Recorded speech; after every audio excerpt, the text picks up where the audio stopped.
Oi! Olá pessoal, meu nome é Matheus Souza, sejam muito bem-vindos ao Lado Leitor. Hoje eu vim aqui gravar a resenha desse livro aqui que é Mulato Velho, da Michelle Louise Paranhos.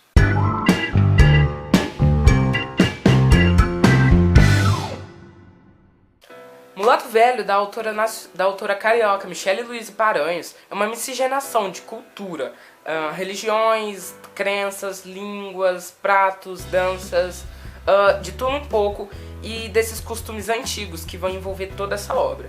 A história central vai se passar em Amaryllis, uma cidade portuária da Baía de Guanabara. E isso tudo vai acontecer logo depois que a princesa Isabel assina a Lei Áurea e liberta os escravos. Só que o único problema é que nessa região de Amaryllis, da Baía de Guanabara, os senhores dos engenhos continuam, mesmo depois da assinatura da lei pela princesa, continuam como que eu posso dizer, a escravizar as pessoas lá, continuam praticando trabalho escravo, fazendo os negros praticarem o trabalho escravo. Nessa confusão toda, alguns escravos acabam fugindo da fazenda, mas uns acabam sendo capturados. Esse livro aqui vai retratar também o casal Aba e Abu, que eles vão fugir dessa fazenda. A Aba vai conseguir chegar a uma ilha afastada e vai conseguir montar um quilombo com todos os outros escravos que fugiram. Mas o Abu, que é o marido dela nessa época, acaba se perdendo no meio da mata e ele é recapturado e volta pra fazenda. O capitão do mato, que também é um negro, acaba voltando pra fazenda. Ela tem que viver no quilombo sem o marido dela e grávida de um bebê. Bem, como o Abu, o marido dela, era muito importante para os escravos, alguns ainda tentam ir lá salvar ele, buscar ele, levar ele para o quilombo, ajudar ele a fugir da senzala lá da fazenda. Só que nessa época eles acabam sendo capturados pelo capitão do mato também. Então eles desistem de buscar o marido dela e com o tempo o marido dela acaba morrendo na senzala. A Aba, que agora tá sozinha no quilombo, só ela, os amigos dela e o bebê dela, acaba dando à luz ao Bobo, que é o único filho que continua vivo, eu acho. Se eu não me engano, é o único filho dela que continua vivo. E com o tempo ela vai ensinando tudo que ela sabe pra ele, pra quando ela morrer, ele assumir o posto dela e cozinhar tudo que ela sabe. Dentre muitas receitas, ela ensina também pra ele o Mulato Velho, que é meio que uma receita com bagre salgado, não é o bacalhau. É bem parecido, mas é o bagre salgado. Aí eu vou interromper um pouquinho a história, a resenha, e vou contar bem o comecinho do livro mesmo, como que a Michelle achou esse nome. Uma sexta-feira santa, de manhã, a Michelle foi pesquisar na internet algumas receitas para fazer com bacalhau, porque a família dela e do marido dela têm esse costume de fazer, de cozinhar peixe, comer peixe na Semana Santa. E ela foi procurar, ela acabou digitando lá no Google receitas com bacalhau e achou um site. Ela clicou nesse site e apareceu uma lista gigante de receitas. Só que dentre ela, bem na cara, tinha um nome meio estranho, Mulato Velho. Ela pensou no significado da palavra mulato, que é alguém de duas etnias ou mais.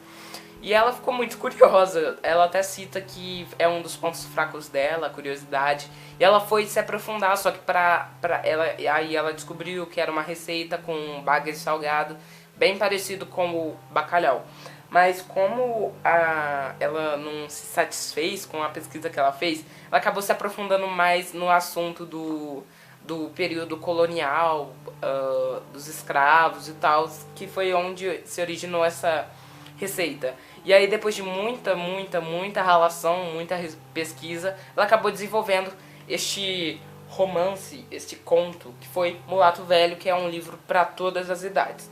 Bem, continuando. A Aba, que é a personagem aqui, que é a mãe, ex-escrava, que acabou de fugir, ela dá a luz a Bobo, vai ensinando tudo ao longo da vida dela. Quando chega em certo ponto, ela acaba morrendo. E o Bobo opta por permanecer lá no quilombo, apesar de vários escravos, vários ex-escravos terem fugido do quilombo, terem ido para outros locais. Mas ele prefere continuar e só depois de alguns anos ele se muda para uma ilhazinha, ele constrói uma casa numa ilhazinha na foz do rio e se muda. Agora, a partir dessa parte, pula pra parte que o Bobo tem 30 anos. E nessa época já era considerado bem velho, não me pergunte por quê. Mas ele já era uma pessoa considerada idosa, uma pessoa bem velha. E com 30 anos isso, né? E aí, ele é uma pessoa muito... ele acaba se tornando um homem muito solitário com a perda da mãe dele. E ninguém sabe os segredos dele, porque ele não conversa com ninguém. Ele vive ao redor de Amaryllis, da cidade de Amaryllis. E ele só vai na cidade pra vender os bagres que ele pesca. Só que aí que tá o mistério. Ele vive numa margem do rio muito lamacenta, numa ilha que o rio é muito lamacenta. E mesmo assim, os outros pescadores da região não conseguem pegar nada. E ele consegue pegar muito bagre, muito mesmo, mesmo na água lamacenta. E aí que tá o mistério. De um lado temos o Bobo. E de outro, a Michelle vai apresentar pra gente o Nico, que é filho do dono da maioria das terras de Amaryllis, das fazendas de Amaryllis. O Nico é uma pessoa muito solitária, um menino também muito solitário. Ele sabe que quando ele crescer, o pai dele vai mandar ele pra comandar, vai treinar ele pra comandar tudo aquilo que é dele. Ele é rico, ele é daquele tipo riquinho que tem tudo, mas ele não gosta muito de ser assim. Ele é uma pessoa muito solitária, que não tem muitos amigos. Mas o pouco de amigos que ele tem, ele brinca bastante. Um dia ele tá brincando com os amigos dele e ele resolve ir pra casa. Só que parece que quando ele tá voltando pra casa, ele vê o Bobo que tava vendendo bagre. E ele escutava muitas lendas, porque existiam boatos ao redor do Bobo, falando que ele era um feiticeiro, um bruxo, que ninguém devia mexer com ele. Mas o Nico tem curiosidade e acaba pegando a canoa dele e segue o Bobo. Só que ele não sabia que o Bobo tava sentindo a presença dele e que ele sabia que o Nico tava seguindo ele. Se é que me entendem. Então ele segue meio que escondido. Até que ele chega na casinha, né, no casebre do Bobo, na ilhazinha onde ele vive. E aí ele acaba deixando bem afastada a canoa dele e se embrenha no mato pra espiar o que o velho tava fazendo. E aí o velho vai pescar de propósito, ele vai pescar. Quando ele joga a rede no rio, o rio é bem lamacento e não acontece nada, ele só pega uns peixinhos mesmo, uns peixinhos quaisquer. E aí ele joga umas 3 vezes a rede, só pega esses peixinhos. E aí o Nico fica muito assustado, porque todo mundo fala que ele pega muito bagre. De repente ele joga a rede de novo pela 4ª vez no rio, na foz do rio, e a rede acaba brilhando tudo, as águas, acontece meio que uma mágica muito estranha. E aí quando ele retira a rede, tá lotada de bagre, mistério e tanto. E aí o Nico acaba se assustando e quando ele vê, não tá mais escondido. O Bobo já viu a presença dele. Eles começam meio que discutir, meio que conversar entre si. E o Bobo acaba dizendo que ele, por ele ter descoberto o segredo do Bobo, ele vai ter que fazer uma coisa pra ele. Vai ter que pagar um preço por ter descoberto o segredo dele. O Nico fica com medo dele, afinal tem muitos boatos ao redor dele, e acaba fugindo. No dia seguinte, o Nico decide visitar o Bobo. E o Bobo explica pra ele que o que ele queria em troca era só uma amizade. Que ele era um cara muito solitário e que ele queria alguém pra falar, pra conversar e pra ensinar o que ele sabia, o que ele tinha pra ensinar pra alguém, e ele não tinha esse alguém. O Nico tinham muitos boatos ao redor do Bobo, falando que ele era bruxo, feiticeiro, essas coisas, todo mundo tinha medo dele. Ele pensou muito, mas então ele decidiu que ele topava ser amigo dele, só que o pai dele não podia descobrir. Por quê? Porque naquela época, eu não sei se vocês sabem, mas tinha muito preconceito, maior, até mais do que hoje, muito mais do que hoje. Porque lá eu acho que quase não era permitido, um negro escravo ou filho de escravo falar com um branco filho do dono das terras, das fazendas. Isso era muito preconceito mesmo. Até hoje tem, infelizmente, mas naquela época era maior. Então a partir daí vai crescendo uma amizade entre o Bobo e o Nico. O Bobo vai ensinando tudo o que ele sabe, inclusive o prato, né, mulato velho, o prato com o bagre salgado.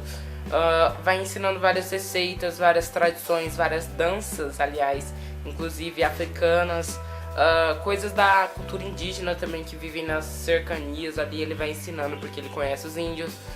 É uma coisa muito cheia de aspectos culturais, como as línguas, as religiões, os pratos, as danças, coisas muito diferentes, envolvidas, englobadas numa só.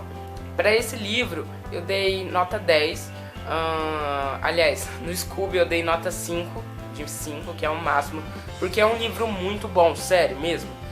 A autora conseguiu envolver tudo que ela podia daquela época de uma forma simples, leve, porque esse livro é para todas as idades, tá? Não é muito recomendado para crianças, até porque ele é um pouquinho complexo, mas tipo, é para todas as idades, muito bom. A obra, ela engloba muitas coisas do tipo preconceito, do tipo racismo, que existe até hoje, mas naquela época era muito grande. Ela cita o negócio da violência dentro dos navios negreiros, do preconceito dos brancos superiores aos negros inferiores. Bem, é um livro muito legal, cheio de curiosidades sobre as épocas antigas, cheio de receitas. Esse livro, inclusive, eu fiz um especial de Páscoa lá na página do canal no Facebook, que o link tá tudo aqui embaixo. Eu postei a resenha dele no dia de Páscoa para comemorar a resenha escrita. Eu recomendo sim esse livro, espero que vocês procurem ler, ele tá na Amazon, eu vou deixar o link tudo aqui embaixo, você pode comprar diretamente a versão física, aliás, com a autora, ele tá aqui embaixo. Inclusive, a autora, quando ela foi mandar pra eu resenhar, ela mandou vários marcadores, tá vendo? Tem mais, é porque eu deixei cair. Mas tem mais marcadores e eu pretendo em breve sortear alguns marcadores pra vocês, tanto desse quanto do segundo livro dela, que é o Ponto de Ressonância, que em breve também eu espero que eu consiga ler, que tenha resenha aqui pra vocês. A Michelle é parceira aqui do canal não faz muito tempo, mas é minha primeira obra dela que eu leio, sim. Mas eu espero ler muitas obras dela porque é muito bom.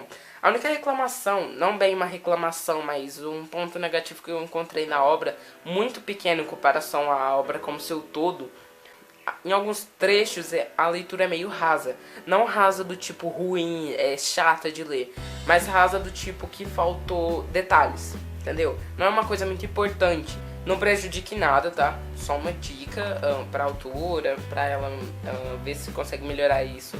Mas é uma crítica construtiva e não prejudique nada o leitor. Então vocês podem comprar, podem ler, podem elogiar, podem dar 5 estrelas no Scooby, porque vale muito a pena, um livro muito bom, repleto de cultura. Uma coisa muito boa pra quem quer saber um pouquinho mais da história antiga. É uma história fictícia sim, mas é bem interessante. Eu acho que eu já consegui expressar tudo que eu queria. É um livro muito bom.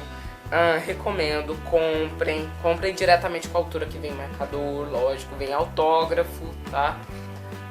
Um livro muito bom, legal demais. Eu recomendo, e foi um prazer fazer essa resenha, ler esse livro pra essa autora em parceria com ela. Esse livro é publicado pela editora Raízes da América, e a ilustração e as ilustrações, não sei se dá pra vocês verem, foram feitas pelo Jenner Pagioli, que é o próprio marido da Michelle. A letra é bem grande, tá? Então é bem fácil de ler o livro, como vocês já podem ter notado. Então é uma leitura rápida, prática, e não venha com desculpas falando que não tem tempo pra ler, porque é um livro super fininho, olha. Um livro bonito, um livro legal, que dá pra ler rapidinho. Esse foi o vídeo de hoje, espero que vocês tenham gostado. Curtam, se inscrevam, comprem o livro, façam tudo que vocês têm direito. Deixem um like, compartilhem com os amigos o vídeo. Se você gostou, comente. Espero que a gente possa se ver em breve. E até o próximo vídeo. Falou, siga o canal, hein?